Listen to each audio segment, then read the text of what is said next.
సమయంలో ఒక అనౌన్స్మెంట్ దయచేసి గమనించండి. మార్చి 11వ తారీఖున మైలవరం మండలంలో వెల్లవడం గ్రామంలో సువార్త ఉంటుంది. దాని కొరకు మీరు ప్రార్థించండి. 11వ తారీఖున తోలుకోళ్ళు సువార్త మాకు ఎంతో ఘనంగా జరిగింది. మొసమల్లో ఎంత ఆనందపరచబడ్డామో, ఎంత ఇబ్బంది కలిగిందో దానికి రెట్టింపు సంతోషం దేవుడు మాకు తోలుకోళ్ళు అనుగ్రహించారు. గ్రామంలో అన్ని జనుల మధ్య సువార్త ఎంతో ఘనంగా ప్రకటించబడింది. అక్కయ్యలో దేవుడు వాక్యం పురోగినట్టుగా తోలుకోడు గ్రామంలో సువార్త బాగా బలంగా ప్రకటించింది. ప్రార్థించిన అందరికీ ముఖ్యంగా ప్రత్యేకంగా వందనాలు తెలియజేస్తూ ఉన్నాను. సువార్త బాగా జరిగిందంటే నేను ఏమనుకుంటానంటే మనకి బాగా ప్రార్థన చేస్తున్నాను. సువార్తలో ఏదైనా పోరాటాలు ఎదురైనా అంటే అర్థం చేయట్లేదు అనుకుంటాను నేను అనుకుంటాను. ఇక అందరూ మోసే చేతులు ఎత్తినప్పుడు జయం జరిగింది ప్రజలకు, ఆయన చేతులు తిప్పినప్పుడు ఓటమి కలిగింది. 8వ అధ్యాయం 10వ వచనం. రాజైన అహష్వేరోషు పేరిట తాకీదులు మొర్దెకై వ్రాయించి రాజు ఉంగరంతో ముద్రించి గుర్రముల మీద అనగా రాజా నగరు పనికి పెంచబడిన బీజాశ్వముల మీద అంచగాను నెక్కించి ఆ తాకీదులను వారి చేత పంపారు. మాట ప్రార్థన చేసుకుందాం. కళ్ళు వచ్చండి, కళ్ళు మూసుకొని మనం ప్రార్థన చేసుకుందాం. ప్రేమ కలిగిన దేవా, పరిశుద్ధుడైన తండ్రి, పవిత్రమైన మీ పాదాలకు వందనాలు. ఈ యొక్క ఆదివారం ఆరాధన దినాన మీ పరిశుద్ధ సన్నిధానంలోనికి మీరు తీసుకుని వచ్చిన మీ ప్రియుడందరిని బట్టి మిమ్మల్ని స్తుతిస్తా ఉన్నాను. బిడ్డలు ఎంతో ఆసక్తి కలిగి మీ సన్నిధానంలోకి వచ్చారు. వచ్చిన వారందరినీ దీవించండి ప్రభువా, ఆశీర్వదించండి. ఈ ప్రత్యేక సమయంలో మీ అమూల్యమైన వాక్యాన్ని మేము చదువుకున్నాము. చదవబడ్డ లేఖన భాగముల నుంచి మీరు మాతో మాట్లాడి మహిమలు పొంది మీ సేవకుని కనబడకుండా చేసి మీ దాసుని నిండా మీ మాటలు పెట్టి నాతో మా అందరితో మీరే మాట్లాడి మహిమలు పొందుము. యేసుక్రీస్తు వారి శ్రేష్టమైన నామమున ప్రార్థించి వేడుకుంటున్నాము తండ్రి, ఆమేన్. అందరూ ఆమేన్ చెప్పండి. ఎప్పుడు ప్రార్థన చేసినా గట్టిగా ఆమేన్ చెప్పాలి. మీరు అందరూ ఆమేన్, ఆమేన్. దేవుని బిడ్డలారా, ఇక్కడ మనం చదువుకున్నటువంటి యొక్క లేఖన భాగంలో నుండి మనం కొద్దిసేపు వాక్యాన్ని విందాం. ఇక్కడ మనం చదువుకున్నటువంటి యొక్క వాక్య భాగంలో యూదులకు మరణము కొట్టివేయబడింది అనేటువంటి శుభ సమాచారం ముద్రించబడి వారికి పంపించేటువంటి విషయం రాయబడింది. అక్కడ ఎస్తేరు గ్రంథంలో ఉన్నటువంటి ఆ యొక్క విషయం మనందరికీ తెలుసు. మీరు జాగ్రత్తగా గమనించండి. బైబిల్లో స్త్రీల పేరు మీద రాయబడినటువంటి పుస్తకాలు 2 ఉన్నాయి. ఒకటి రూతు గ్రంథము, రెండవది ఎస్తేరు పుస్తకం. యోహాను తాను రాసినటువంటి 3 పత్రికలు, ఆ 2వ పత్రికను ఏర్పరచబడ్డటువంటి అమ్మగారికి ఆయన రాశాడు. ఆమె పేరైతే రాయబడలేదు, కానీ ఒక స్త్రీ పేరు మీద ఆ పత్రిక, 2వ పత్రిక రాయబడింది. బాగా వినండి. రూతు పుస్తకము అన్యజనులు కూడా యేసుక్రీస్తుని విశ్వాసం ఉంచడం ద్వారా రక్షణ కలిగింది అనే విషయాన్ని గురించి రాయబడింది. రూతు ఆమె ఒక అన్యురాలు. ఆమె మోయాబు స్త్రీ. కెమోష్ అనేటువంటి ఒక దేవతను ఆరాధన చేసుకునేటువంటి ఆరాధకురాలు. అయితే నయోమితో కూడా మరి తన దేశాన్ని, అలాగే తన దేవతలను, తన ప్రజలైన వారిని విడిచిపెట్టి దేవుని దేశంలోనికి ఆమె రావడానికి ఇష్టపడింది. ఇశ్రాయేలుల దేవుడైన యెహోవా రెక్కల కింద సురక్షితంగా ఉండటానికి ఆమె నడిపించబడింది. ఆమె రావడానికి ఇష్టపడింది. నీ దేవుడే నా దేవుడు అని ఆమె ప్రమాదం చేసింది అత్తగారు. కనుక దేవుడు పెట్టారా, అన్ని జనులకు దేవుడు రక్షణిస్తాడు.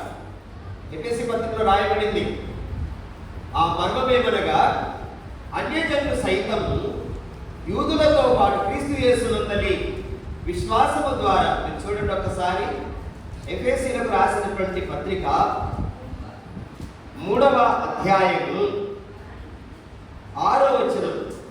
ఈ మర్మమేదనగా అన్యజనులు సువార్త వలన క్రీస్తు యేసునందు యూదులతో పాటు సమాన వారసులను, ఒక శరీరమందలి సాటి అవయవములను వాగ్దానములో పాలువారై ఉన్నారన్నది అన్నారు. అంటే అన్యజనులకు వాస్తవంగా రక్షణ అనేది లేదు. యేసు ప్రభువు వారు చెప్పారు, యోహాను సువార్త 4వ అధ్యాయంలో సమరయ స్త్రీతో మాట్లాడుతూ రక్షణ యూదుల్లో నుండే కలుగుతున్నది అన్నాడు. మీకు అర్థమవుతుందా? తర్వాత మత్తయి సువార్త 10లో యేసు ప్రభువు వారు 12 అపోస్తలులను పరిచర్య కొరకు పంపిస్తారని చెప్పిన మాట ఏంటంటే, మీరు అన్యజనుల యొక్క దారులకు వెళ్ళవద్దు, సమరయుల యొక్క పట్టణంలోనికి ప్రవేశించవద్దు, ఇశ్రాయేలు ఇంటి వారై నశించినటువంటి గొర్రెల దగ్గరికే వెళ్ళండి కానీ అన్యుల దగ్గరికి వెళ్ళొద్దు అన్నాడు. అయితే సిలువ తర్వాత మార్క్స్ సువార్త 16వ అధ్యాయం 15వ వచనంలో ఆయన చెప్పిన మాట ఏంటంటే, మీరు సర్వలోకములకు వెళ్ళి సర్వ సృష్టికి సువార్త ప్రకటించండి అన్నారు. సిలువకు ముందు అన్యజనులకు రక్షణ పొందడానికి ద్వారం తెరవబడలేదు. అయితే సిలువలో యూదులకు అన్యులకు మధ్య ఉన్న ద్వేషం ఏదైతే ఉందో అది కొట్టివేయబడింది. కనుక ఇప్పుడు సిలువలో యేసు ప్రభువు మరణించడం ద్వారా అన్యజనులు కూడా రక్షణ కలిగింది. వాస్తవంగా రక్షణ యూదులకే, ధర్మశాస్త్రం వారికి ఇవ్వబడింది.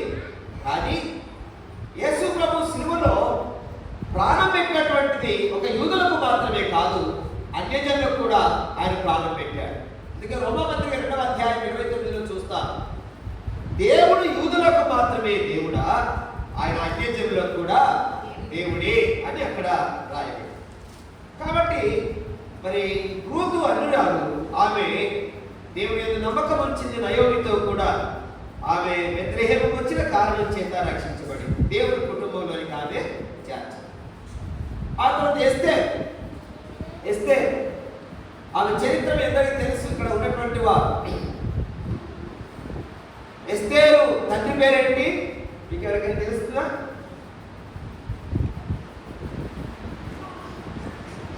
వాళ్ళు యూదులు. అబీహాయిలు కుమార్తె, యాయీరు వంశానికి చెందినటువంటి వాళ్ళు. ఆ తర్వాత చిన్నప్పుడే ఎస్తేరు యొక్క తల్లిదండ్రులు చచ్చిపోయారు. బాగా వినండి. ఆ ఎస్తేరు గ్రంథంలో ఉన్నటువంటి నేపథ్యం ఏంటంటే, రాజైనటువంటి అహష్వేరోషు పరిపాలించేటువంటి రోజుల్లో హిందూ దేశం మొదలుకొని కూషు దేశం వరకు 127 సంస్థానాలు ఉన్నాయి. ఆ అహష్వేరోషు రాజుగారు షూషన్ నందుండి, షూషన్ అనేటువంటి ఆ పట్టణంలో అక్కడ ఉండి క్యాపిటల్ సిటీగా దాన్ని చేసుకొని 127 సంస్థానంలో ఉన్నటువంటి వారందరినీ పరిపాలిస్తూ ఉన్నాడు. విన్నారా?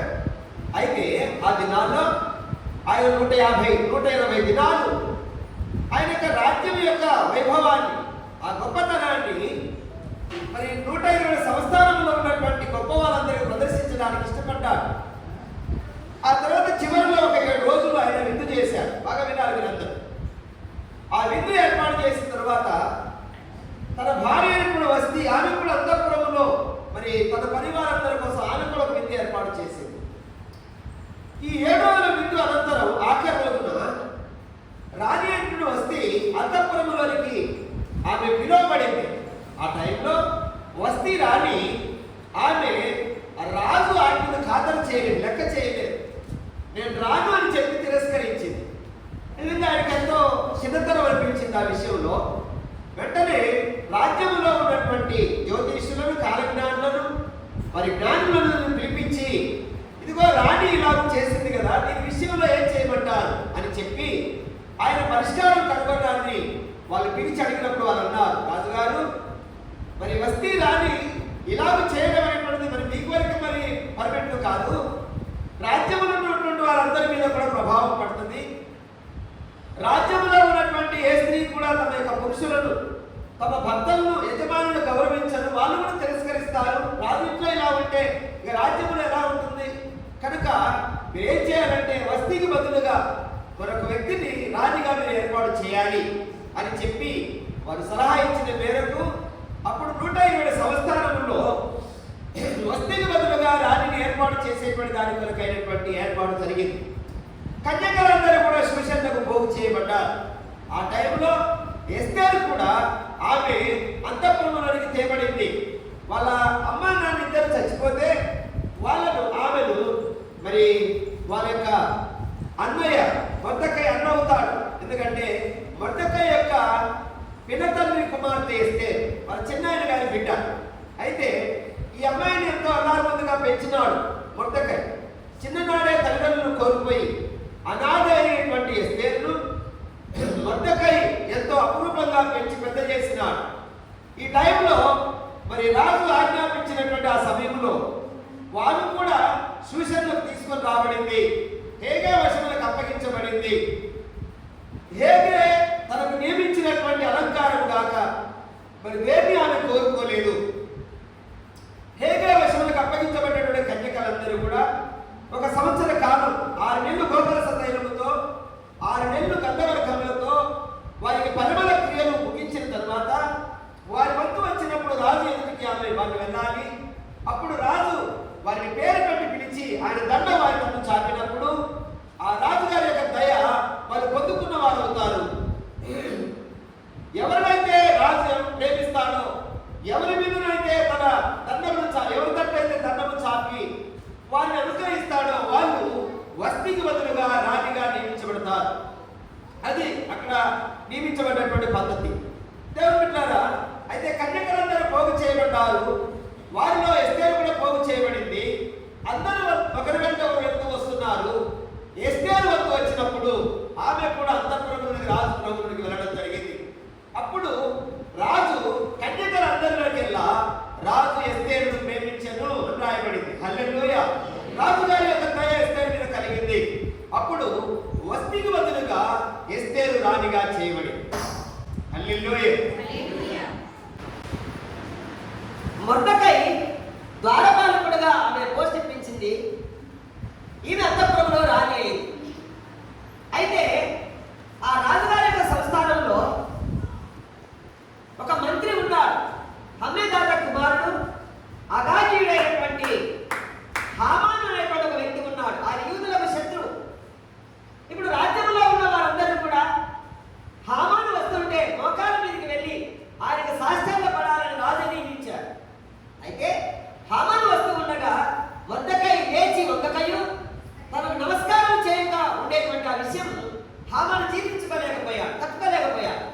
రాజ్యంలో ఉన్న వారందరూ తన సాగిలపడుతుంటే మొర్దెకై లేవట్లేదు, వందట్లేదు, నమస్కరించట్లేదు. ఎందుకంటే ఆయన యూదులు కనుక ఒక్క దేవుడికి తప్ప ఇంకెవరిని మొక్కరు యూదులు కనుక. ఆ విషయంలో మొర్దెకై మీద హామాను పగబెట్టుకున్నాడు.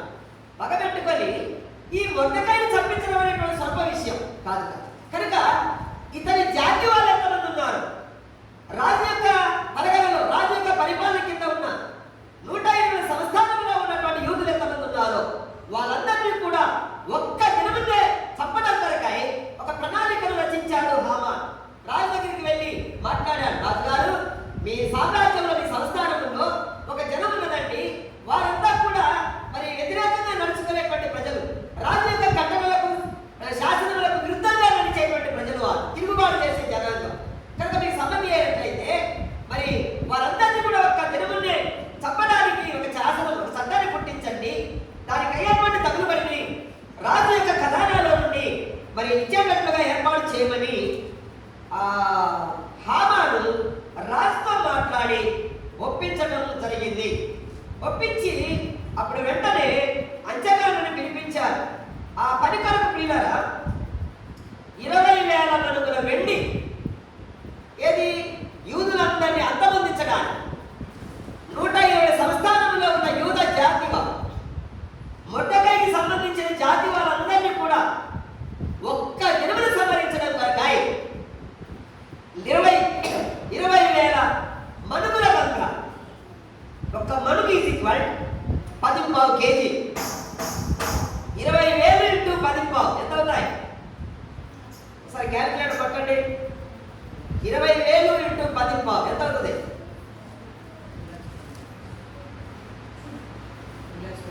కదా 2,25,000 అంతేనా? 2,25,000 కేజీలు వస్తా, 20,000 మనుగుల వెండి అంటే 2,25,000. రాజా నాకు చెప్పాడు, ఎవరైనా తేడా వస్తే ప్రార్థన అయిన తర్వాత మీరే ఆయనతో మాట్లాడు.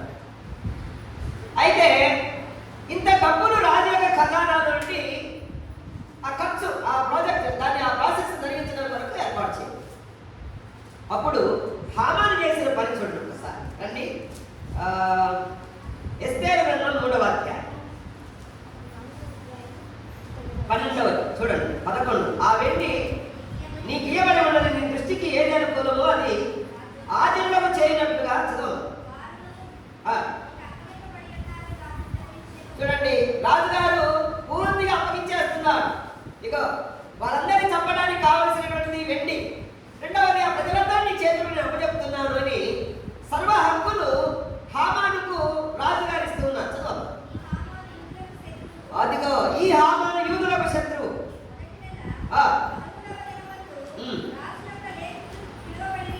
రాజు యొక్క వ్రాతగాండ్రు పిలువబడి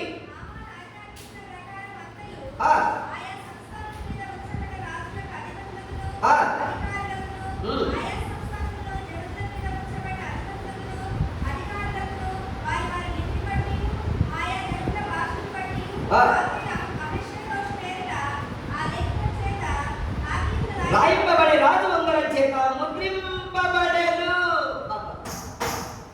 హామాను అనుకున్నాడు అది అమలు చేయడానికి మొత్తం రాజుతో మాట్లాడి రప్పించాడు, వ్రాతగాలను పిలిపించాడు.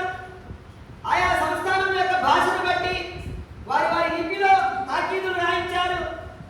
చివరికి అంచగాలను పిలిపించి ఆ తాకీదులన్నీ కూడా యూదులందరూ అదాలని 12వ నెల 13వ దినమున ఒక్కరోజే ఆయా సంస్థానంలో ఉన్నటువంటి యూదేతరులు ఎవరైతే ఉన్నారో వారందరూ కూడా యూదులను కలుసుకొని వాళ్ళు చంపేయాలి అని ఒక శాసనం చేశారు.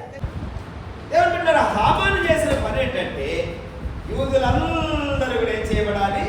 చంపబడాలి. ఆ టైంలో తాకీదులు రాయబడ్డాయి.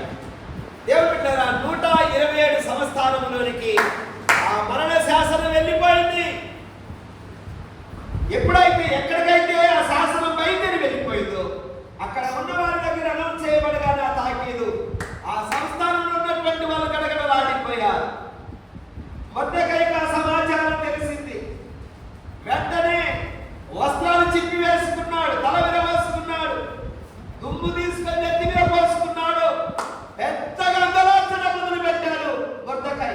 తన జాతి వాళ్ళందరూ కూడా అయ్యో ఏ తప్పు చేశారని, ఏ నేరం చేశారని 120 సంస్థానంలో ఉన్న తన జాతి వారు, యూదా జాతి ప్రజలందరినీ కూడా ఒక్క దినమునే చంపడం కొరకై యూదుల శత్రువైనటువంటి హామాను చేసేటువంటి కుట్ర ఏదైతే ఉందో దాన్ని బట్టి మొర్దెకై అందలార్చాడు, ఏడ్చాడు. తన ప్రజలకు సంభవించబోయేటువంటి ఆ భయంకరమైనటువంటి మరణోపాయమును గురించి ఎంతగానో ఏడ్చాడు. అప్పుడు వెంటనే అంతఃపురంలో ఎస్తేరు చూసి, అంతఃపురంలో నాకు చూసింది అన్నయ్య, మా అన్నయ్య ఏంటి దుమ్ము పోసుకులా ఏడుస్తున్నారు. ఆ సమాచారం తెలుసుకున్నది. వెంటనే వస్త్రాలిచ్చి పంపించింది. మా అన్నగారిని ధరించమని చెప్పి వెంటనే అసలు ఎందుకు ఆయన అంగరాల్చడానికి కారణం ఏంటో చెప్పని తెలుసుకొని రమ్మని పంపి హతాకు అనేటువంటి ఒక నపుంసకుని పంపినప్పుడు ఆయన బయలుదేరి వచ్చి మొర్దెకైని అడిగాడు, ఎందుకయ్యా మీరు ఏడ్చారు? మీరు దుఃఖపడడానికి కారణం ఏంటి? అప్పుడు ఆయన చెప్పాడు, ఇలా జరిగింది, హామాను బట్టి ఇలాంటి పరిస్థితి వచ్చింది అని చెప్పగానే అవునా? అప్పుడు ఆమె చెప్పింది, పిలువబడక స్త్రీయే గాని పురుషుడే గాని రాజు యొక్క అంతఃపురములోని ప్రవేశించడానికి లేదు. నేను నేటికి నెల దినములైంది రాజు యొక్క సన్నిధికి వెళ్ళక అని చెప్పి ఆమె ఏం చేసింది? చేతులు ఎత్తేసింది. అప్పుడు మొర్దెకైకి చాలా బాధ వేసింది. ఆయన అన్నాడు, నీవు ఈ సమయమందు మౌనంగా ఉన్నట్లయితే యూదులకు సహాయం విడుదల మరి యొక్క దిక్కు నుండి వస్తుంది. అయితే నీవు నీ ఇంటి వారు నశించిపోతారు. ఈ సమయం బట్టి నువ్వు రాజ్యాధికారులకు వచ్చావు, దాన్ని మర్చిపోవద్దు, గుర్తుంచుకో అని హెచ్చరిక చేశాడు మొర్దెకై. వెంటనే ఆమెకు పశ్చాత్తాపం కలిగింది. అవును కదా, చిన్ననాడే నా తల్లిదండ్రులు కోల్పోయి అనాథ అయినటువంటి నన్ను నా అన్నయ్య ఎంతో అపురూపంగా అల్లారి ముందుగా పెంచి పెద్ద చేశాడు. నిజంగా ఎంతో మంది కన్యకలు శిశువులకు పోగు చేయబడ్డారు. కానీ వారందరికీ లేనటువంటి దేవుడు నాకు అనుగ్రహించాడు. ఈ రోజున నేను రాణి అయినటువంటి స్థితిలో ఉన్నాను, రాణిగా ఉన్నాను, అంతఃపురములో ఉన్నతమైన స్థితిలో ఉన్నాను.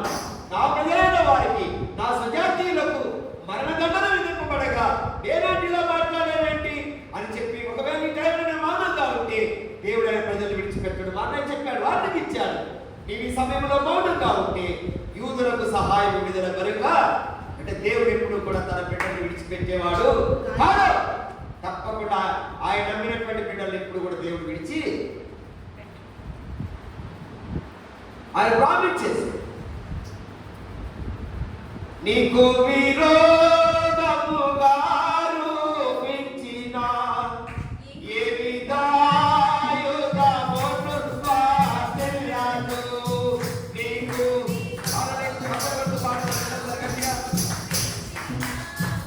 ఏ విధాయుధమును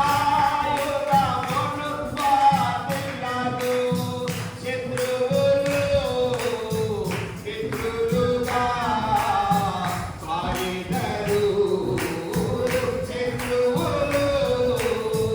శత్రువులుగా మారినరు. దేవుని యందు నిరీక్షణ ఉంచి ఆయనను స్తుతించుట ప్రాణమా. దేవుని యందు నిరీక్షణ మరొకటి మాట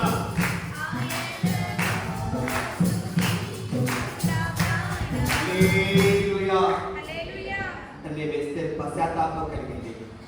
ఇదిగో అనేక కావాలి చెప్పండి. శూషన్నందు కనబడిన యూదులందరినీ కూడా సమాజ మందిరాన్ని పిలిపించండి అన్నయ్య. 3 రోజులు ఉపవాసం ఉండి ప్రార్థన చేయండి. మన జాతి ప్రజలకు వచ్చినటువంటి భయంకరమైన మరణాపాయం నుండి దేవుడు మనం తప్పించి రక్షించడానికి మీరందరూ 3 రోజులు ఉపవాసం ఉండి మందిరంలో ప్రార్థన చేయండి. నేను నా చెలికత్తెలతో అంతఃపురంలో మేము కూడా ఉపవాసం ఉండి ప్రార్థన చేస్తాం. నిజంగా ఆ 3 రోజుల తర్వాత నేను రాజు దగ్గరికి వెళ్ళి యూదులందరి పక్షంగా రాజుగారితో నేను మాట్లాడతాను. ఒకవేళ నేను నశించిపోతే నా జాతి వారి వరకు నశించిపోతాను అని ఎస్తేరు చెప్పి కబురు చేసింది. 3 రోజుల ప్రార్థన జరిగింది. 3 రోజులు యూదులందరూ కలిసి ఎంతో భారంతో వాళ్ళు ప్రార్థన చేసి ముగించి దేవుడు కార్యం చేయడం ప్రారంభించారు. దేవుడికి స్తోత్రం కలుగును గాక. హల్లెలూయా. హామాను రాయించిన తాకీదులు ఏ సంస్థానంలోకి వెళ్ళాయో ఆ సంస్థానంలో వాళ్ళందరూ కూడా ఆ విషయం తెలియగానే అందరూ ఏడ్చారు. పెద్దవాళ్ళు మొదలుకొని చిన్నవారు, ఎవరు లేని, స్త్రీలు లేని, పిల్లలు లేని, ఎవరిని మిగిలించదు. యూదుడు అనేవాడు ఎవరైనా కనబడితే వాళ్ళని భయంకరంగా చంపివేయండి అని ఒక శాసనం ఉంది. దేవుడి ద్వారా గమనించండి. వాళ్ళు 3 రోజులు ప్రార్థన చేశారు. ప్రార్థన ముగించడం జరిగింది. బాగా వినండి. ఈ ప్రార్థన అయిపోయింది. హామాను బయలుదేరడం వల్ల అంతఃపురంలోనికి మొర్దెకై లేవలేదు, వంగలేదు. భయంకరమైనటువంటి కోపం, ఉగ్ర రూపం దాల్చాడు. కోపంతో ఇంటికి వెళ్ళాడు. మొర్దెకై అనేటువంటి వాడు ఇలా ఉన్నాడు, వాడి పరిస్థితి ఉన్నది. ఆ మొర్దెకై అనేటువంటి వాడు యూదుడు కనుక నువ్వు పని చేయి, అతను ఉరిదీయించడానికి 50 మూరలు ఎత్తుకెళ్ళి ఒక ఉరికొయ్యం తయారు చేయొచ్చు మనకి దగ్గర. ఆ రాత్రి ఆ పనిలో ఉండిపోయాడు మొర్దెకై. బాగా వినండి. ప్రార్థన ముగించారు వీళ్ళు. మొర్దెకై కొరకు హామాను 50 మూరలు ఎత్తుకెళ్ళిన ఉరికొయ్యం దాన్ని సిద్ధం చేయించాడు. ఆ ఉరికొయ్య మీద ఆయన వేలాడదీయాలి అనే మాట చెప్పడం కొరకు పొద్దుటే బయలుదేరించాడు రాజు దగ్గరికి. జాగ్రత్తగా వినండి. హామాను రాజుతో మొర్దెకైను ఉరిదీయించడం కొరకు మాట చెప్తామని వచ్చినటువంటి ఆ పొద్దుటే బయలుదేరి వచ్చాడు. ఆ రాత్రి రాజుకు నిద్ర పట్టలేదంట. బాగా వినండి. రాజుగారికి నిద్ర పట్టలేదు. రాజ్య సమాచార గ్రంథం తెప్పించి దాన్ని చదివించుకున్నారు. అందులో రాజుకు తెలిసిన విషయం ఏంటంటే బిక్తాను, తెరెష్ అనేటువంటి 2 ద్వారపాలకులు రాజు మీద హత్యా ప్రయత్నం గావించబోగా మొర్దెకై, ద్వారపాలకుడైనటువంటి మొర్దెకై ఆ విషయాన్ని కనుగొని అర్థం తెలుసుకొని రాజుకు ఆ సమాచారం అందించడం ద్వారా రాజు మరణాపాయంలో తప్పించబడి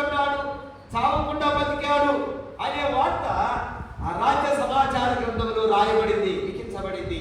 ఆ విషయాన్ని రాజు చదువుకున్నాడు. ఆయన మనసు నిండా కూడా మొర్దెకైని గురించిన కృతజ్ఞత భావం నిండిపోయింది. అవునా, నా ద్వారపాలకులే నన్ను అంతమొందించాలనుకున్నప్పుడు నాకు ఆ విషయం తెలియజేసి నన్ను ప్రాణాలతో బ్రతికించిన మొర్దెకైకి నేనేం చేస్తే బాగుంటుంది అనుకుంటూ నిద్రపోయాడు. తెల్లవారు లేదు, హామాను హడావుడిగా వచ్చాడు అంతఃపురంలోనికి. మొర్దెకై కూడా ఉరిపై తయారు చేసి వచ్చాడు. ఇప్పుడు అర్జెంటుగా ఉరిదించాలనే ఉద్దేశంతో రాజుతో మాట్లాడడానికి వచ్చాడు. ఎందుకంటే 120 సంవత్సరాలలో ఉన్న యూదులందరూ ఒక్క దినమే చంపబడాలనేటువంటి శాసనం చేయించిన విషయంలో సక్సెస్ అయ్యాడు. రాజు తన మాట తీసివేయడు, తనంతటి అంతే. రాజుతో మాట్లాడడానికి వచ్చాడు, అంతఃపురంలోకి వచ్చాడు. రాజుతో మాట్లాడడానికి ఎవరు వచ్చారు? హామాను వచ్చాడు. ప్రవేశపెట్టండి. ఏంటయ్యా? అప్పుడు వెంటనే హామాను మాట్లాడడానికి ముందు రాజు అన్నాడు, హామాను, రాజు ఘనపరచను ఉద్దేశించిన వారికి ఏం చేస్తే బాగుంటుంది చెప్పబోయా నువ్వు. అప్పుడు వెంటనే హామాను అనుకుంటున్నాడు, రాజు ఎవరైనా గణపరచాలనుకుంటే రాజ్యంలో ఇక నన్ను తప్ప ఇంకెవరు గణపరుస్తాడు? నేనే సుప్రీం, రాజ్యంలో నేనే ఫస్ట్, ఇక నా తర్వాత ఎవరైనా అంటే రాజుగా గణపరచాలనుకుంటే ఇక నన్ను తప్ప ఇంకెవరు గణపరుస్తాడు అనుకొని రాజుగారు రాజు గణపరచను ఉద్దేశించిన వాడిని రాజగుర్రం ఎక్కించి, రాజు కిరీటం పెట్టించి, రాజవస్త్రాలు ధరింపజేసి రాజ్యమంతా ఊరేగించాలి రాజా అంటే ఆ గెటప్లో తను ఊహించుకుంటున్నాడు హామాను. అవునా హామాను, నువ్వు చెప్పినదంతా మొర్దెకైకి చెయ్యి అన్నాడు. అస్సలు తట్టుకోలేకపోయాడు. అసలు ఏమండి, మనకు బాగా ఏమైనా విరోధంగా ఉన్నారనుకోండి, వాళ్ళతో పోట్లాడామనుకోండి, వాళ్ళని సన్మానం చేయాల్సిన పరిస్థితి వస్తే మన చేతుల మీదుగా చేయాల్సి వస్తే ఎంత బాధ ఉంటుంది సార్? మాట్లాడండి. ఆ సన్మానం కంటే ఎక్కువగా మన చేయడానికి అసలు అంతేనా? హామాను సంచేత పని అయిపోయింది. రాజుగారు ఆజ్ఞాపించారు, అంతా చేసేసాడు. చేసి వేదనతో వెళ్ళిపోయాడు, ఇంటికి వెళ్ళిపోయాడు. మొర్దెకై ఊరేగించబడ్డాడు. దేవుని బిడ్డలారా, వెంటనే జరిగిన విషయం ఏంటంటే రాణి ఆమె అంతఃపురంలోకి వెళ్ళింది. చెప్పింది కదా, నా ప్రజల పక్షంగా నేను రాజుతో మాట్లాడతానని వెళ్ళింది. రాజుగారు, అమ్మా ఎస్తేరు, నీ మనమేంటో చెప్పున్నారు. నేను ఏర్పాటు చేసిన విందుకు రేపు రావాలయ్యా అని చెప్పినప్పుడు మేము వస్తాం, అయితే మంత్రి గారు హామాను గారిని తీసుకొని రండి అని చెప్పడం జరిగింది. దేవుని బిడ్డలారా, అంటే ఈ హామాను పిలవమని చెప్పినటువంటి సందర్భంలోనే ఆయన మొర్దెకై లేవకపోయేసరికి, ఒక్కకపోయేసరికి కోపంతో ఇంటికెళ్ళి చెప్పుకున్నారు. నిజంగా రాజుగారు నన్ను వెంట పెట్టుకొని రాణిగారు ఏర్పాటు చేసిన విందుకు రమ్మని పిలిచాడు. వాడు పరిగిమానాడు ద్వారం దగ్గర ఉండి నన్ను చూసి లేవట్లేదు అని చెప్పినప్పుడు చేయించారన్నమాట. ఉరిపోయి చాలా జాగ్రత్తగా వినండి వాక్యం. ఆ తర్వాత ప్రియులారా, ఆయన కోపంతో ఉన్నాడు. చివరికి వెంటనే కబురు వచ్చేసింది. రాజుగారు రాణి ఏర్పాటు చేసిన విందులకు హామాను పిలవమని చెప్పాడు రాజుగారు. వెంటనే కబురు వచ్చేసింది. ఆ విందులో పాలు పొందారు. మళ్ళా చెప్పింది రాణి, రాజుగారు మీ అనుగ్రహం నేను పొందుకున్నట్లయితే రేపు కూడా నేను ఒక విందు ఏర్పాటు చేస్తున్నాను, దానికి మీరు రావాలి, మంత్రితో కలిసి రావాలి. అలాగే ఇస్తే రాణి అని చెప్పి మాట ఇచ్చాడు.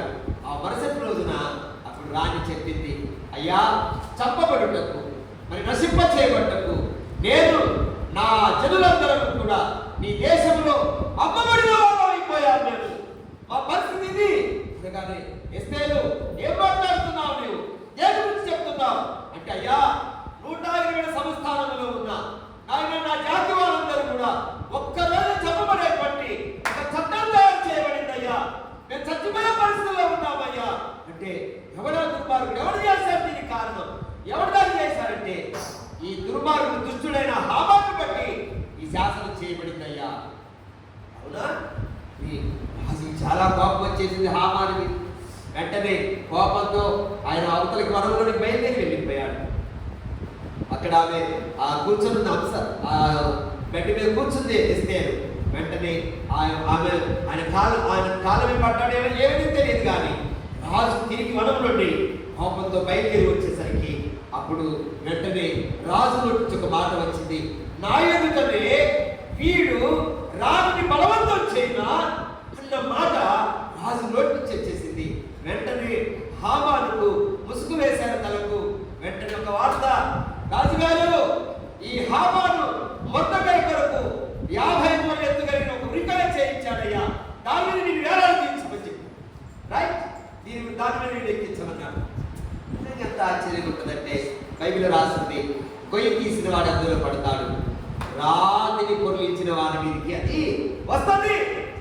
మోసపోకుడి, మనుషుడు దేవుడు వెక్కింపబడడు, మనుషుడు ఏమిస్తాడు అదే పంట కోసుకుంటాడు. ఎంతవారు అంటారు చెరపకురా చెడవు. హామాను ఏదైతే చేశాడు అదే తన మీదకి వచ్చింది. జరిగింది ఏంటంటే హామాను తీయబడ్డాడు. మరి నా జనులందరూ కూడా చావకుండా బతికేటట్లుగా మీరే సహాయం చేయాలన్నప్పుడు అప్పుడు నిజంగా మాట అంటాడు రాజు. చూస్తారా, ఎస్తేరు గ్రంథంలోకి రండి దయచేసి, నేను ముగిస్తానని మాట చెప్పి ఎస్తేరు గ్రంథం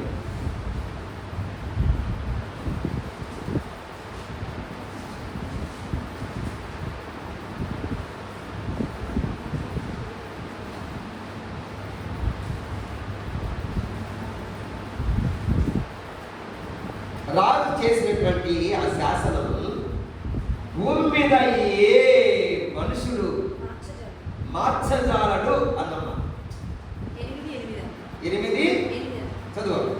అయితే రాజు పేరిట వ్రాయబడి రాజు ముఖరంగా ముద్రింపబడిన తాకీదును ఏ మానవుడును మార్చజాలడు.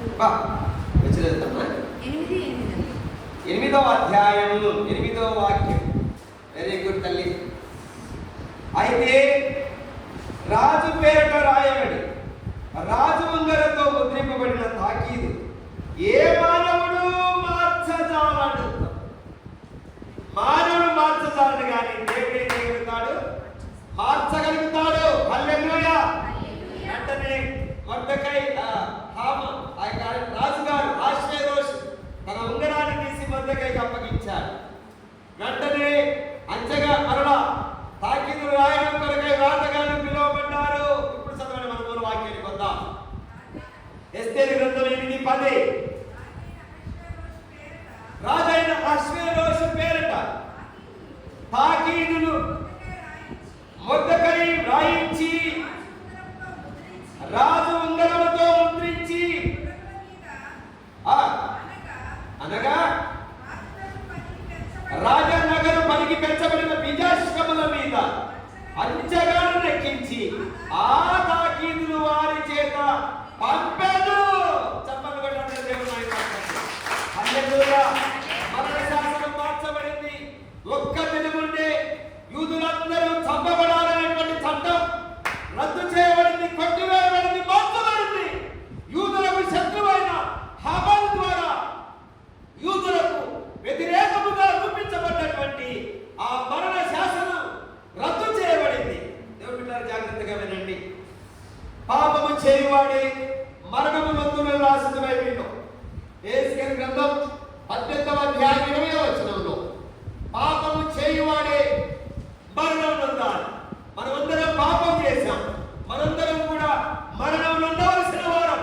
అయితే మళ్ళీ పాపము నుండి విడిపించి మళ్ళీ మరణం నుండి తప్పించడానికి మనకు బదులుగా ప్రభువైన యేసుక్రీస్తు వారు మరణించారు. హల్లెలూయా. రోమాపత్రికలో మనం చూస్తే దేవుడు మన ఎడల తన ప్రేమను వెల్లడిపరుచుచున్నాడు. ఎట్లనగా మనం ఇంకను పాపులమై ఉండగానే క్రీస్తు మన కోసం చనిపోయినాడు. మన పాపాలను తీసుకున్నాడు, మనకు బదులుగా ఆయన మరణించినాడు.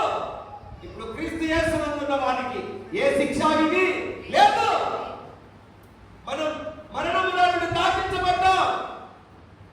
మనకు బదులుగా మన ప్రభు శిలువలో మరణించిన కారణాన్ని బట్టి మన మీద ఉన్నటువంటి ఆ మరణం రద్దు చేయబడింది.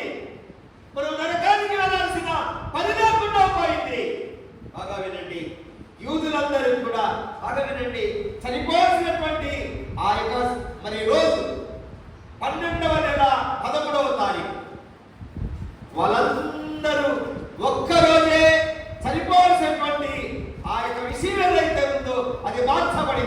రద్దు చేయబడింది. వాళ్ళు మరణించాల్సిన పని లేదు. ఆ రోజు బతుకుతారు. వాళ్ళ శత్రువుల మీద వారు విజయం పొందుతారు. ఆ యూదులందరూ కూడా తాము చనిపోయేటువంటి రోజున తమ శత్రువులను చంపివేసి పగ తీర్చుకోవాలి. ఆ తర్వాత పిల్లరా వాళ్ళందరూ పండుగ చేసుకోవాలి అని ఒక చట్టం, ఒక శాసనం రాయబడింది. ఆ గుర్రముల చేత అంచగాళ్ళు వచ్చారు. గుర్రములు రాజు యొక్క నగర పనికలకు పెంచబడిన బీజాశ్వముల మీద వారు కూర్చున్నారు. యూదుల యొక్క మరణ శాసనం మార్చబడింది. యూదులు చనిపోవాల్సిన పని లేదు, వారు బ్రతుకుతారు అనేటువంటి సమాచారం అంచగాళ్ళ చేతుల్లో ఉంది. వాటిని తీసుకొని ప్రతి సంస్థానంలోకి బయలుదేరి వారు వెళ్ళి జాగ్రత్తగా వాక్యాన్ని గమనించండి. ఇప్పుడు ఈ అంచగాని యొక్క పని ఏంటి? మరణం కొట్టివేయబడింది, మీకు మీరు చావకుండా బతుకుతారు అనే సమాచారం, శుభ సమాచారం వాళ్ళ చేతుల్లో ఉంది. దాన్ని తీసుకొని వాళ్ళు వెళ్తూ ఉన్నారు. అది ఆధారాన్ని 12వ 13వ తారీఖున 127 సంవత్సరాలకి తాకీదులు స్ప్రెడ్ కావాలి. ఆ వార్త అందరికీ వ్యాపించాలి. ప్రతి సంవత్సరానికి ఆ వార్త వెళ్ళాలి. ఒకవేళ ఆ తాకింది ఆ రోజు వారికి అందకపోతే చెప్పండి ఏం జరిగింది? సంస్థానంలో ఉన్న యూదులందరూ చచ్చిపోతారు. వాళ్ళందరూ వాళ్ళందరూ చంపబడతారు. అంటే వారు చావడానికి ముందే వాళ్ళు చావకుండా ఉండే సమాచారం, వాళ్ళు బ్రతుకుతారనేటువంటి ఆ సమాచారం వారికి అందించదు. ఇప్పుడు అంచగారు చూడండి ఎంత వేగంగా శూషన్నందు బయలుదేరారు. ఆ ఉత్తరాన్ని చేత పట్టుకున్నారు. వాళ్ళు బయలుదేరారు. 127 సంస్థానములకి బయలుదేరారు. ఒక్కొక్క సంస్థానంలోకి ఆ ఉత్తరాలు అందిస్తూ ఉన్నారు.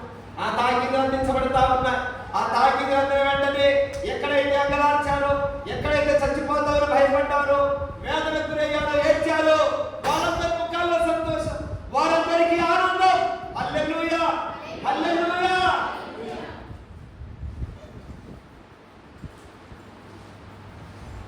ఒకవేళ మంచగాడు బాగా అలసిపోయి ఉన్నాను, ఆ చిన్నగా వెళ్ళొచ్చులే, 12 వచ్చింది, 12వ తారీఖు బాగా తినేసి హ్యాపీగా పడుకున్నాడు. ఆ మరుసటి రోజు లేవలేకపోయాడు. ఏం జరిగింది ఆ సంస్థానంలో? వాడు వెళ్ళవలసిన సంస్థానానికి ఆ తాకీదు చేరకపోతే పర్యవసానం ఏంటి? ఆ సంస్థానంలో వాళ్ళందరూ కూడా యూదులందరూ చచ్చిపోతారు. అంటే ఆ చచ్చిపోయిన వాళ్ళందరికీ ఎవడు బాధ్యత వహించాలి? ఈ సమాచారం అందించిన వాడు బాధ్యత వహించాలి. దేవుడు బిడ్డ, నీకు నాకు దేవుడు శుభ సమాచారం అందించినాడు. మనుషులందరి పాపముల కొరకై, బాగా వినండి, పాపమును బట్టి మనమందరం మరణించవలసిన వారమే ఉన్నాం. అయితే మనకు బదులుగా ఏ పాపం పెరగని యేసు ప్రభువారు మనకు బదులుగా మరణించినాడు. మన పాపాన్ని ఆయన తీసుకున్నాడు, మన శాపాన్ని ఆయన తీసుకున్నాడు. మనకు బదులుగా ఆయన సిలువ మీదకి ఎక్కినాడు. నీ కొరకు నా కొరకు సిలువ మీద ఆయన మరణించినాడు. ఆయన నమ్మినటువంటి వారు ఎవరైతే ఉన్నారో, నా ప్రభు నా పాపముల కొరకు చనిపోయినాడని చెప్పి ఎవరైతే విశ్వసించినారో, ఆయన మరణ పునరుత్థానాలు ఎవరైతే విశ్వాసం ఉంచారో, వారి యొక్క పాపం కొట్టివేయబడుతుంది, వాళ్ళు మరణం కొట్టివేయబడుతుంది, వారు చావకుండా బ్రతుకుతారు. ఇది మనకు దేవుడు ఇచ్చినటువంటి శుభ సమాచారం, సువార్త. ఇప్పుడు మన చేతుల్లో ఇది ఉంది. ప్రజలు చచ్చిపోయే పరిస్థితిలో ఉన్నారు. అయితే వాళ్ళు చావడానికి ముందే ఈ వార్తను వాళ్ళకి మనం ఏం చేయాలి?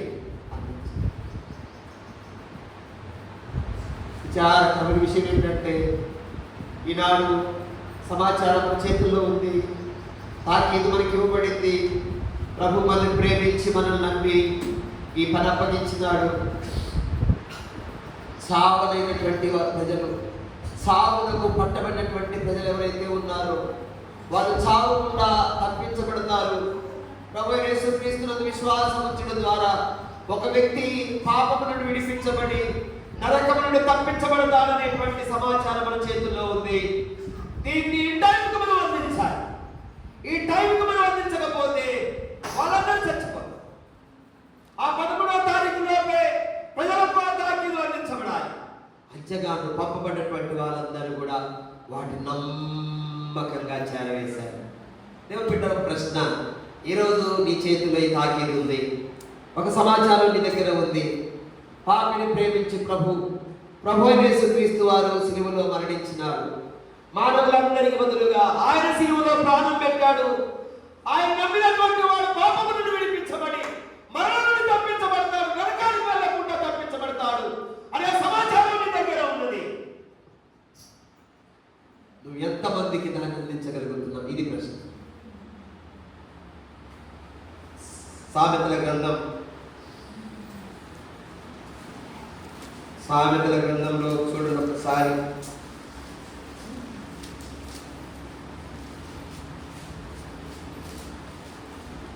నాశనములకు జోగుచున్న వారిని నీవు రక్షింపవా. సామెతల గ్రంథము 24వ అధ్యాయము 11వ వచనం. చావునకై పట్టబడిన వారిని నీవు తప్పించుము, నాశనమునందు పడుటకు జోగుచున్న వారిని నీవు రక్షింపవా. చావునకై పట్టబడిన వారిని నీవు తప్పించుము, నాశనమునందు పడుటకు జోగుచున్న వారిని నీవు రక్షింపవా. చావునకై పట్టబడిన వారిని నీవేం చేయాలి? తప్పించాలి. ఒక వ్యక్తి నరకానికి వెళ్ళకుండా తప్పించబడేటువంటి సమాచారం నీ దగ్గర ఉన్నది. ఒక వ్యక్తి పాపము నుండి విడుదల పొంది నిత్య నరకాగ్ని గుండానికి వెళ్ళకుండా తప్పించుకునేటువంటి ఒక సొల్యూషన్, ఒక పరిష్కార మార్గం, ఒక శుభ సమాచారం నీ దగ్గర ఉంది. నువ్వేం చేయాలంటే దీన్ని ప్రజలకు చెప్పి ఆ చావునకు పట్టబడినటువంటి వారు ఎవరైతే ఉన్నారో వాళ్ళని తప్పించాల్సిన బాధ్యత మన మీద ఉంది. మనం నిర్లక్ష్యంగా ఉంటే, మనం సోమరితనంగా ఉన్న కారణాన్ని బట్టి, మనం నిజంగా ఈ లోకంలో ఈ బాధ్యతను మర్చిపోయిన కారణం చేత, ఈ విలువైన సమాచారాన్ని ప్రజలకు మనం అందించకపోయినటువంటి కారణం చేత సుఖభోగములకు లోనై మనం సుఖంగా తింటూ తాగుతూ మనం విలాసవంతంగా చక్కగా బ్రతుకుతూ ఉన్నాం. అయితే ఒక బాధ్యతను మనం మర్చిపోయాం. సాగునకు పట్టబడిన వారిని తప్పించడానికి మనం ఏమి చేయలేకపోతున్నాం. నాశనములకు జోగుచున్న వారిని రక్షించడానికి మనమంటూ ఏమి ప్రయత్నం చేయలేకపోతున్నాం. మన నిర్లక్ష్యం వల్ల, మన సోమరితనాన్ని బట్టి, మన ఏమలపాటును బట్టి, మన దగ్గర ఉన్న సమాచారం ప్రజలకు అందించకపోయిన దాన్ని బట్టి లోకంలో కోట్లాది మంది నశించిపోతా ఉన్నారు. రక్షణ లేని ప్రజలు లక్షల కొలదిగా ఉన్నారు. మారుమూల గ్రామాలు, ఊరి వెలుపల అడవులలో రక్షణ లేని ప్రజలు లక్షల కొలదిగా ఉన్నారు. మారుమూల గ్రామాలు, ఊరి వెలుపల అడవులలో ఒకరైనా నీలో ఒకరైనా ఎవరైనా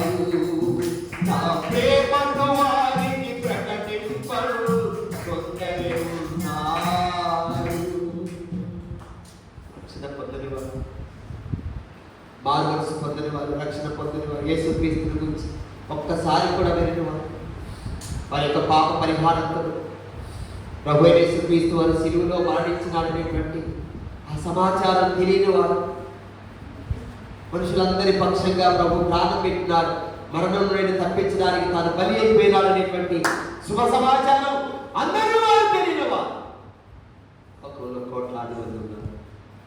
తెలిసిన నీవు, ఎప్పటి నుంచో ఎరిగిన నీవు, నిజంగా నీ చేతిలో ఈ సమాచారం ఉంది, విషయం ఉంది, ఎంతమందికి చేరవేసి ప్రభు దగ్గరికి అనేక మరణ శాసనం మార్చబడింది. ఈ విషయాన్ని అర్జెంట్ యూదులు మరణించడానికి ముందే ఈ సమాచారం అంతా వారికి అందాలి అని మొర్దెకై త్వరపెట్టినప్పుడు 127 సంస్థానములోనికి ఆ శుభ సమాచారం బయలుదేరి వెళ్ళిపోయింది. అందరికీ అందించబడి వారు చావకుండా బతికారు, సంతోషించి పండుగ చేసుకున్నారు. దేవుని బిడ్డ, నీ జీవితంలో ఎంతమందిని ప్రభు దగ్గర నడిపించగలరు?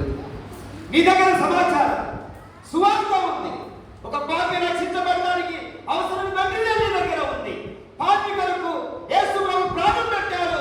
ఆయన రక్తాన్ని చిందించి మానవుని మరణం నుండి తప్పించడానికి తాను మరణించినాడు అనేటువంటి విషయం నీకు తెలుసు. తెలిసిన నీవు నిర్లక్ష్యంగా ఉంటున్నావు. నీ ప్రక్కన వారికి చెప్పండి, నీ ఎదుటి వారికి, నీ ప్రక్కన వారికి, ఇరుగు పొరుగు వారికి, నీ తోటి వారికి ఈ విషయం చెప్పకపోవడం బట్టి చనిపోయి వాళ్ళ పాపంలో ఉండి చనిపోతే వాళ్ళకి నరకానికి వెళ్ళిపోతారు. ఆ రోజున వాళ్ళందరూ అడుగుతారంట ఒక రోజు, ఏరా ఏమ్మా నీతో ఉన్నాను నేను, ఎన్నోసార్లు మనం కలిసాం, ఎన్నోసార్లు మాట్లాడుకున్నాం, ఏమైనా నా పాపం కొరకు యేసయ్య చచ్చిపోయాడని చెప్పావా? నాకు నరకం ఒకటి ఉన్నది, ప్రభువు నమ్మకపోతే నరకానికి వెళ్ళిపోతారు అని చెప్పేసి నీకు తెలిసినప్పుడు ఏదైనా చెప్పావా? ఎందుకు చెప్పలేదు? నువ్వు చెప్పకపోయిన దాన్ని బట్టి ఈ రోజు ఇంత భయంకరమైన బాధను అనుభవించాల్సి వచ్చింది అని చాలా మంది రేపు మన మీద నేరారోపణ చేయవద్దు.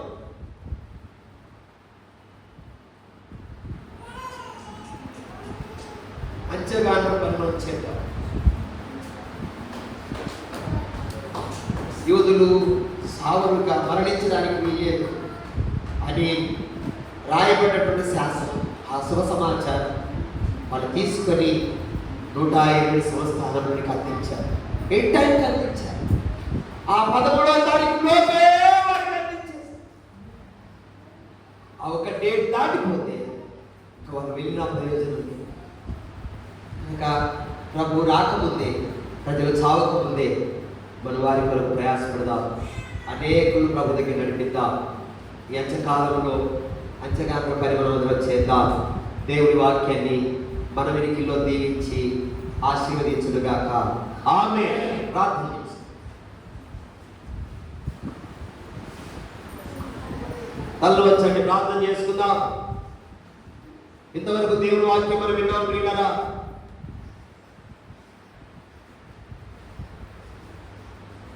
ఆదారు 12వ నెల 11వ తారీఖున ఒక్క దినమంది 120 సంస్థానములో ఉన్న యూదులందరూ చంపబడవలసి ఉండగా ఆ శాసనం మార్చబడింది, రద్దు చేయబడింది. వారు చనిపోవలసినటువంటి రోజున చావకుండా బ్రతికేటువంటి ఒక శాసనం చేయబడింది. అంతకుముందు హామాను వలన వ్రాయబడి ముద్రించబడి పంపబడ్డటువంటి తాకీదుల్లో ఉన్న సమాచారం చూసిన వారు భయంతో, దుఃఖములో వారు మునిగిపోయి ఉన్నారు, వేదనతో ఉన్నారు. వాళ్ళకి టైం దగ్గరకు వస్తున్నా కొద్దీ, 11వ తారీఖు సమీపిస్తున్నా కొద్దీ వాళ్ళ గుండెల్లో ఎంతో వేదన, బాధ, దుఃఖము, కన్నీరు ఉన్నది. అయితే ఆ చట్టం రద్దు చేయబడింది, ఆ శాసనం మార్చబడింది. వారు చనిపోవడానికి వీల్లేదు, వాళ్ళు చావకుండా వాళ్ళ మరణ శాసనం రద్దు చేయబడింది, ఆ శిక్ష రద్దు చేయబడింది. ఈ సమాచారం మరణ ప్రజలెందుకు వెళ్ళవలసి ఉంది. దేవుని బిడ్డ, మానవులందరూ పాపం చేసి మరణించి నరకాగ్ని గుండానికి వెళ్ళవలసిన వారై ఉంటుండగా,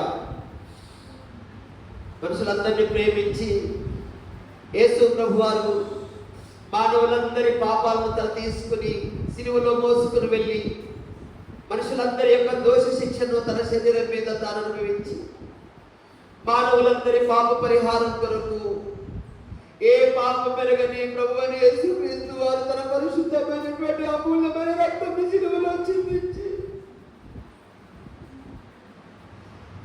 ఆయన ప్రాణాన్ని ధారపోసినాడు. మనుషులు చేసిన పాపముల కొరకు, మనం చేసిన పాపముల కొరకు మనం పొందవలసిన శిక్షను తాను తీసుకున్నాడు. మనకు బదులుగా మరణించినాడు. ఎవరైతే ఆయన విశ్వాసం ఇస్తారో వారికి పాప క్షమాపణ కలుగుతుంది, నరకము నుండి వారు తప్పించబడతారు. ఈ విషయం మనకు తెలుసు. తెలిసిన మనం తెలియని వాళ్ళకి ఎంతమందికి అందించగలుగుతున్నారు? ఎంతమందికి అందించగలుగుతున్నారు? మన నిర్లక్ష్యం వల్ల, మన ఈ విషయం ప్రజలకు చెప్పకపోవడం వల్ల ఎంతమందో యేసు ప్రభు నమ్మకుండా ఆయన చచ్చిపోయి నరకానికి వెళ్ళిపోతున్నారు కదా. వాళ్ళందరి కొరకు నేను మన బాధ్యత వహించాలి. చావునకు పట్టబడిన వారిని నీవు రక్షించు, నాశనమునకు జోగుచున్న వారిని నీవు రక్షించు, చావునకై పట్టబడిన వారిని నీవు తప్పించు, నాశనమునకు జోగుచున్న వారిని నీవు రక్షించు. దేవుని వాక్యమని ప్రశ్నిస్తావు. ప్రార్థన చేస్తావు.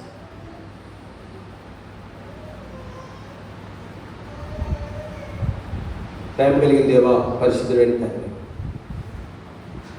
మరణ శాసనం కొట్టివేయబడి నీ ప్రజలు చావకుండా తప్పించబడి వాళ్ళు బ్రతుకుతారనేటువంటి సమాచారం అంచగాల చేత వాళ్ళు చావడానికి ముందే అందించబడాలని నా ప్రభువా, నా కన్న తండ్రి, రాతగాలను పిలిపించబడి తాకీదులు రాయబడి రాజనగరి కొరకు పెంచబడినటువంటి బీజాశ్వములను ఎక్కించి వారితో ఆ సమాచారం యూదులందరికీ పంపబడింది. ఆ సమాచారం తెలుసుకున్న వారందరూ సంతోషించారు.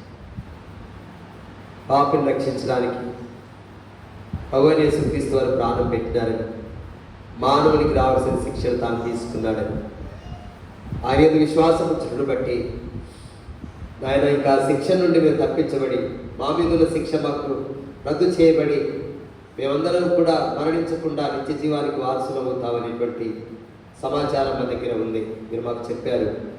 అయితే మా దగ్గరే మేము ఉంచుకొని నాయన ప్రజలకు దాన్ని చెప్పలేకపోతున్నాం. తద్వారా ఆ విషయం తెలియకుండా ఎంతోమంది వారి పాపములో ఉండి చచ్చిపోయి నిత్య నరకాగ్ని గుండానికి వెళ్ళిపోతూ ఉన్నారు. నాయన నా తండ్రి, అనేకులు నరకానికి వెళ్ళడానికి పరోక్షంగా మేము కూడా కారణం అవుతూ ఉన్నాం. నాయన మమ్మల్ని క్షమించండి తండ్రి. నీ ప్రజలు నాయన చావునకై విధించబడినటువంటి నీ ప్రజలైన వారు మరణించాల్సినటువంటి రోజుకు ముందే ఆ సమాచారం వారికి అందించబడింది. అట్లాగా మేము నాయన మీరు ఆకడకు ముందుగానే ప్రజలు చిన్నాయన నా తండ్రి వాళ్ళ యాత్ర చాలించడానికి ముందుగా నాయన అంచగానుల వలె మేమందరం కూడా క్రీస్తు యేసు యొక్క శుభ సమాచారం సువార్త చావునకు పట్టబడిన వారికి, నాశనం అయిపోతున్న ప్రజానీకానికి అందించేవారిగా మమ్మల్ని తయారు చేయండి.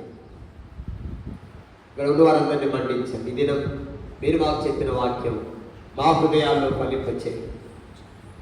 నాయన నా తండ్రి, అంచగాన్ని ఎలాగైతే శుభ సమాచారంతో తండ్రి చేత పట్టుకొని నా 107 సంస్థానంలో బయలుదేరి వెళ్ళి ఆ విషయాన్ని ప్రజలందరికీ యూదులకు అందించారు. అట్లాగా మా జీవితాల్లో మేము కూడా ప్రభువా, మేము చచ్చిపోకముందే మీరు ఆకడకు ముందుగానే అనేకులకు మీ సువార్తను చెప్పి అనేక మందిని దగ్గర నడిపించేవాడిగా మమ్మల్ని తయారు చేయండి. యేసుక్రీస్తు నామమున ప్రార్థించి వేడుకుంటున్నాం తండ్రి, ఆమేన్. అన్ని జనులు దేవుని యొక్క సంఘానికి వెలుపట ఉన్నటువంటి అన్ని జనులు ఎవరైతే ఉన్నారో వారు సువార్త ద్వారా రక్షించబడాలనే ఉద్దేశంతో యూట్యూబ్ ఛానల్ను మరి ఏర్పాటు చేయడం జరిగింది. అది ఏదో స్వకీయ ఘనత కొరకు, లేకపోతే ధన సముపార్జన కొరకు, డబ్బులు ఆర్జించడం కొరకు నేను చేసేది కాదు, కానీ కేవలం దేవుని మహిమ కొరకు, సంఘాలు క్షేమాభివృద్ధి చెందాలి, వాక్యం ద్వారా బలపరచబడాలి, సంఘానికి బయట ఉన్నటువంటి అన్ని జనులు రక్షించబడాలి అనే ఉద్దేశంతోనే దీన్ని స్టార్ట్ చేశాను.